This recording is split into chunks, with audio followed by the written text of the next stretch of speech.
উফ, মানুষ জাত কেমন কি জানি। এখন বাজে দুপুর 3টে, খেতে টেতে দিল না। এত খিদে পেয়েছে, কেউ এদিকে দেখছি না যে। কখন দেখি দেয় খেতে, এই বুঝি দিল খেতে। দেখি খেয়ে নি তাড়াতাড়ি। যে গরম পড়েছে, খেতেও ইচ্ছা করছে না। কি দিল দেখি, দুধ ভাত। তাও একটু খেয়ে নি, পেটেতে দুটো দিতে হবে। যাক, লাগছে মোটামুটি। ওরা মাংস ভাত খেলো আর আমাকে দিল দুধ ভাত। আর লাগে নাকি? থাক, এই গরমে মাংস না খেলেই ভালো। যাক, পেটে দুটো গেল। সে দুধ ভাত খাই আর চা খাই। এইবার একটু ভাবছি ঘুমোতে যাব।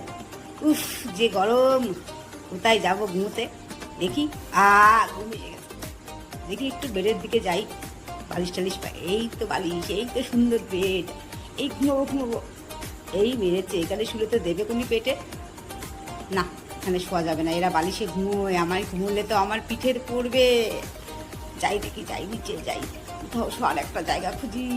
এখানে আর হবে না ঘুমটুম, এরা ঘুমোক। যাই দেখি, যাই কোথায় ঘুমানো যায়।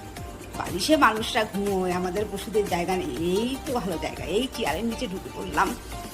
এইবার দেখি একটু শান্তিতে ঘুমোনোর চেষ্টা করি। কিন্তু মনে পড়ছে ওই বেড বালিশ, ওই বালিশটা যদি পেতাম।